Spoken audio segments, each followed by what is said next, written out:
What is going on, ladies and gentlemen? We are getting back into things with ArbuzBudesh against Krankendau. Yes, these two homies are back, and I'm liking it because Arbuz is back as Protoss and Krankendau is back, period. So let's get into it. Near Impact will be our battleground, a classic map now from none other than Jujic.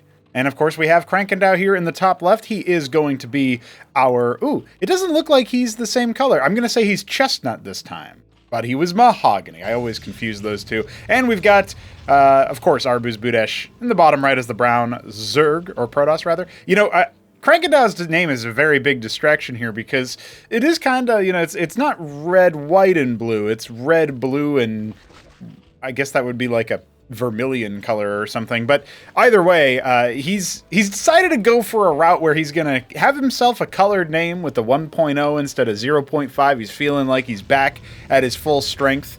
It does have the side effect of breaking the color brick that you... or no, it's not a color brick. There's some invisible set of characters here after his name, and that's what I'm looking at. I don't know why that's like that. But anyway, aside from being a total distraction, that is indeed a name that he has. So this is going to be a game where we just see how the PvZ matchup is looking. Arbuz has been rocking that CPU easy tag. He's been gaslighting new players and absolutely annihilating them, as per usual, with usually nothing but, I imagine, just Zealot Ecclesiast as his homie. Like, listen, dude, this guy really came in with just Zealot Ecclesiast a long time ago. And ever since then, ever since almost beating Hit 'em Up Zerg on Paradise in Vertical Spawns in the May Royal Invitational when he debuted. Yeah, those were some good days. Those were some good times. Now, the Larvask has taken some damage. I have some exciting news. Not going to be present on this patch, but we will be able to finally see the player name and as well as, of course, damage taken on structures going forward. So probably by next week, depending on how the cast-over cadence goes, we'll end up seeing that change roll in. But it's very exciting, it's very nice, and I'm very pleased with it. Also, this weekend is when we have the Winter War, or not Winter War, Weekend War. So check that out if you're interested in playing some zany, wacky games, UMS maps, 2v2s, 3v3s, FFAs, team FFAs, all that kind of stuff. And yeah, that's just something that we got cooking. So stay tuned for that, I suppose. All right, Krankendau has dropped his Droleth Scout. It did get isolated by the fast Legionnaire. One underrated aspect of going Legionnaire open is that you can deny scouting with it a lot more reliably, no matter how early the scout comes. So that could be something that maybe Protoss players throw into their arsenal. It's something that I'm glad to see Arbuz doing. It also does give you some nice walkabouts, Oh, I also modified the Legionnaire recently. This isn't the modified version of it, but I changed up its animations a little bit. We'll see what people think of it. The walk cycle now includes him just lugging his spear in one hand, which is sort of a half step between what I really want for the graphic at some point, which is to make it so that the spear is wrist-mounted. Because for Protoss infantry, I think them having wrist-mounted or arm-mounted weaponry is just superior to them holding a weapon. I know that some people like the aesthetic of the spearman, but let's be honest, I don't know if it fits the Protoss aesthetic per se. So yeah, we're going to do that to the Factional Aspirant, which replaces the Protoss for the Order of the Sacred Saber, is one such unit that just has a giant fuck-off sword, and it's like, I don't know if that makes sense for the Protoss to do. So we are going to see Arbuz take the economic advantage here. He does have his Nexus coming on for that expansion, that natural expansion. And as we get a little bit deeper, we're also going to see the embassy. So we are absolutely going to see some shenanigans here. We'll see if Krankendau is able to secure his own expansion. It's not really a contained setup, but he hasn't been expanding, and Arbuz knows he hasn't been expanding.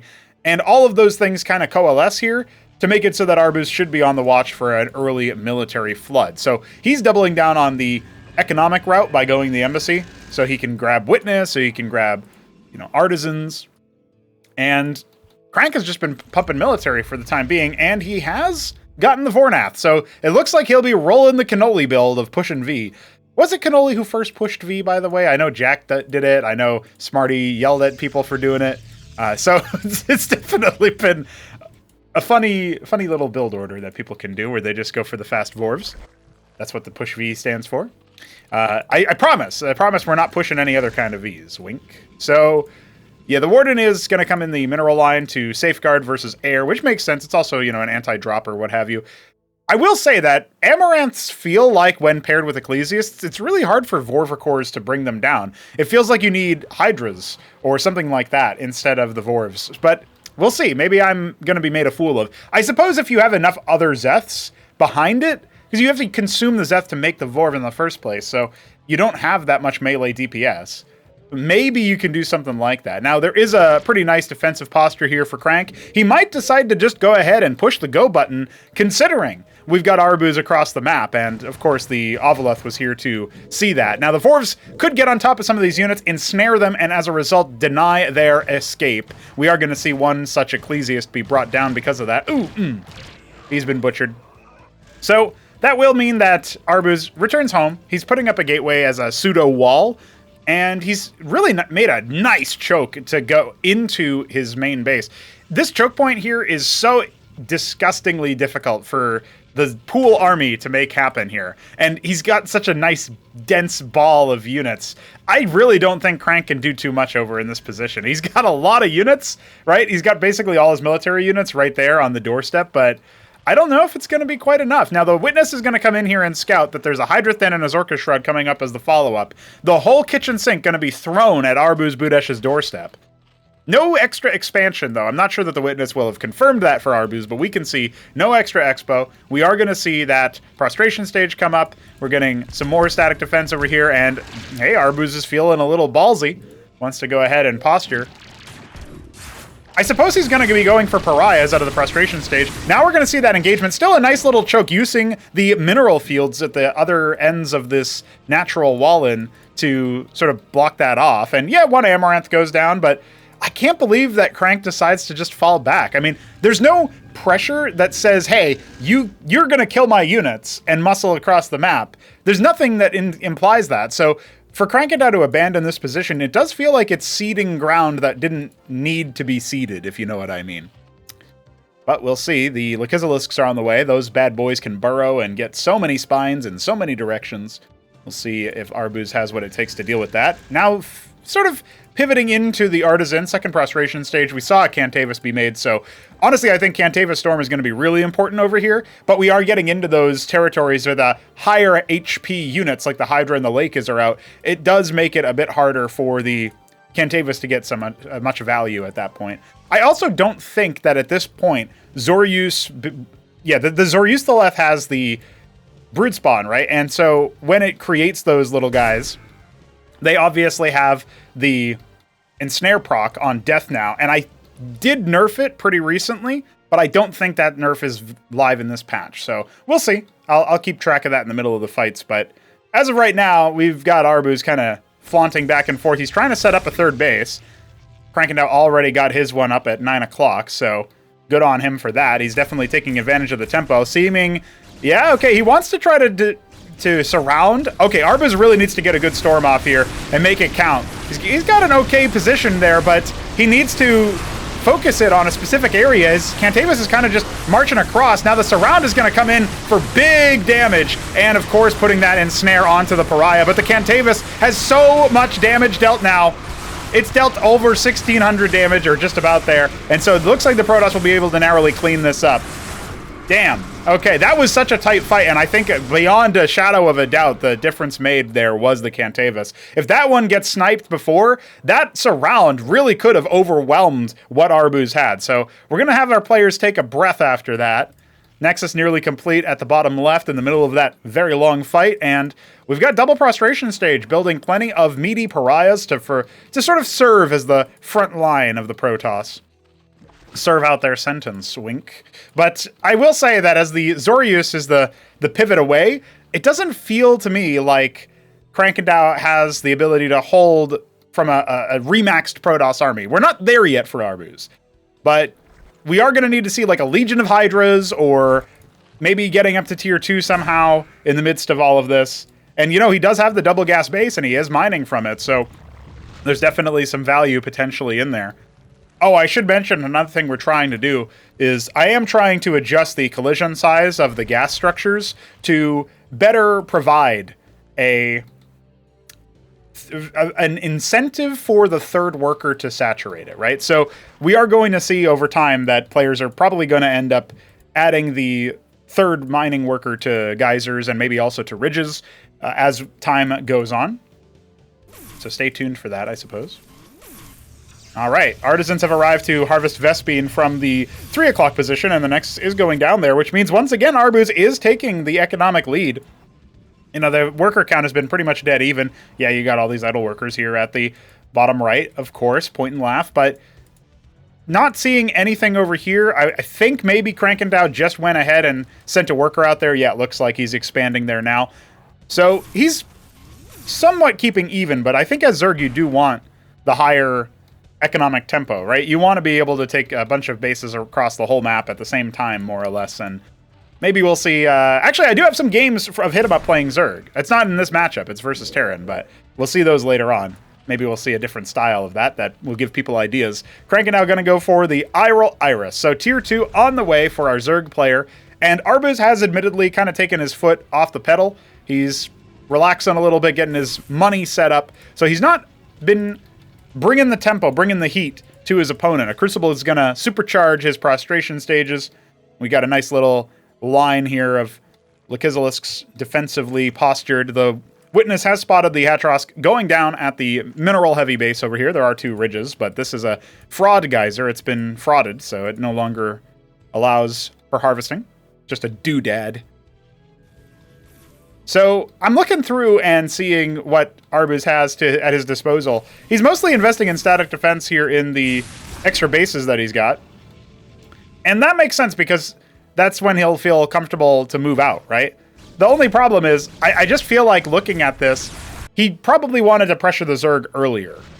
I mean, tier 2 just finished. That's how long it took him to decide to move out across the map. And he's definitely cognizant of a potential backstab. But his Witness had eyes on the army, so he probably should have felt semi-confident in being able to avoid that. He had a lot of Witnesses, could have been getting map vision, if not map control. And now he's going to go ahead and hazard a guess at charging through here. I do like that Krankendau has responded by moving a portion of his army over to that other entrance, and we are going to see him jockey for position onto the western flank. The storms have been cast. Not seeing too much of anything in particular. All right, let's see that happen. Let's see it happen, boys. Krankendau is indeed going to be engaged upon. The storms are absolutely wreaking havoc in the middle section of this fight. And now here comes the flank from the other side. Oh boy, Krankendau's got a really nice position here. His Hydras are busting down the back line. Now the Pariahs are staying alive for a very long time, which is problematic. But as the Ecclesiasts fall, there is no more shield sustained from the front line for Arbuz, and he is going to be forced to fall back amidst being fought by the Hydras. Both Cantavises being sniped. That little hit squad there from Krankendau definitely paying for itself, but I mean, Arbuz also chose to fight amidst all of the Lakes. That was kind of the best case scenario for Krankendau to hold. No extra base coming. The extra tech now being warped in. It's an Ancestral Archives. We are going to see that bad boy come into town. Lots of hatches over here as well. I do like the pivot of some Zergs to start adding more hatches in the mid and late game. I think it is superior. It takes less APM to do because you don't have to double morph a structure. And it does take minerals, which are at a premium in the early stages of the game. For, you know, that's fair. You're trying to fit in all of that stuff into your build order early. That's why Larvosks make a bit more sense early on. But as you get access to mineral heavy bases like these, admittedly Crank is not saturated there, you're going to have an excess of minerals, and gas is going to become the thing that you wish you had a surplus of. And so when that's the situation, saving the gas to go for those hatches makes a lot more sense. Now, there are still some other reasons why you might want Larvosks in the mid game. You can turn them into Oxal Cesients at tier 2, whereas you need, obviously, a lot more Vespene, you could say. Well, I guess you don't need a lot more Vespene. It's probably still less Vespene to make the Kaffirlosk, but either way, it's one of those things to think about. All right, nonetheless, what we're seeing over time here is Krankendau trying to take back some of the map control that he lost when he ceded control all those moons ago, and Arbuz is doing what I thought the Zerg would do and just taking a bunch of bases at the same time. This is triple expand at the same time. One Zeth will be moving its way to the top right and might have narrowly spotted. No, I actually don't think so. I think its vision range is a bit too slow. Too low, rather. Slow vision range. I got such slow vision, dude. I need fast vision. All right, we'll see if Arbuz can quickly visualize a victory plan here. Honestly, I will say Arbuz has been doing very well when it comes to the macro side here relative to his opponent. Krankendau has been lagging behind a little bit, now taking this base. A witness spotting for the bottom left. And it looks like there was a little bit of a run by to cancel that Nexus, so that is something in favor of Krankendau, of course. Another Zeth gonna catch a kill here and be summarily bopped. But, you know, I'm looking at this and thinking, if I expand 3 places and I lose 1 Nexus, which I presumably cancel, right? It doesn't create rubble if you kill it, so maybe we should do that. Leave a kind of visual indicator that there was a cancellation. Either way, I do think that that's definitely a favor of Arbuz. Arbuz is going to be happy with this trade, even though Krankendau did the perfunctory thing of forcing a cancel. Now, he is getting a very nice surround position here, but the Uptecton is out. Oh, the Uptecton has Pariah backup as well. Okay, we have a pseudo surround and more reinforcements streaming on in. Many Kagralisks are going to come out to try to focus down these Pariahs, but they are being broken from the back end. There's an Archon, there's an Uptecton. The Lakes aren't quite able to get into a burrow position. I don't know if any of them ended up burrowing. We do have one in the back line that's been working, and now the Protoss can kind of reconsolidate their position as they start massing forward with the Pariahs. There's so many of them, and they are absolutely splitting the Kagralisks in twain. We've got more reinforcements streaming on in, but it's not nearly enough. Maybe he can focus down some of these more wounded units. The Lake definitely needs to get a burrow off. Well, let's see. Let's see indeed. I mean, he did manage the overall army count of Arbuz quite well. It's just a question of, can Krankendau get enough units that will focus down things like the Pariahs, right? If you don't have much armor rend, yeah, the Kagralisks are going to struggle a little bit. They have 3 armor pen, but they are still, you know, what is it, 4 shots? Yeah, so they're dealing 4 less damage versus Pariahs because of the 1 armor difference. If you can get 1 Vorv on them, you know, that suddenly it's very different. Or, of course, the much... the very niche Vithrilisk spread onto ground targets. That's another good one. All right. I'm liking what I'm seeing, though. I do think that Kagralisks are a great choice here because of the fact that they have that high burst onto armored targets. And as the Uptecton count starts to scoop up, we are going to need to see him focus those down. Maybe some Protathalors would be an order here. Instead, he's going to spend his mineral bank down on Zoryus. He doesn't have the tech for the Protathalor right now, and you can see he's getting tickled quite a bit by the forces from this Uptecton. He didn't quite close the gap there to breach that very low HP now. Uptecton there. Oh, he's just been whittled down by the artillery. He did pop a Pariah, but he lost so many Kagralisks, dude. That is so many corpses. Well, he's got a lot of hatches. He's got plenty of production. Adding a lot of static defense over here to make it difficult to breach that position. And it is starting to pay for itself as well. It's a well-saturated 5th base. But remember, Arbuz has a 6th up and running, and he just needs to order those workers that he's rallying over there, and he'll be up and running in that particular base as well. A 2nd Crucible, just to enchant whatever comes up after that. Double Ancestral Archives, mixing in Archons and Patriarchs. Okay. I'm liking what I'm seeing. I'm liking what I'm seeing, boys. We're getting into the late game here. Close to 20 minutes.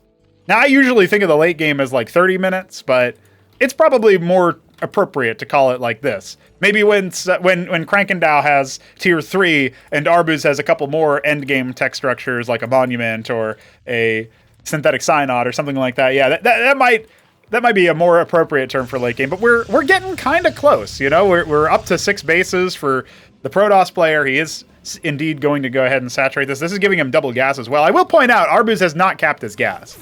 That feels like something he might want to do at some point. But hey, he's taken a 7th base. Very nice.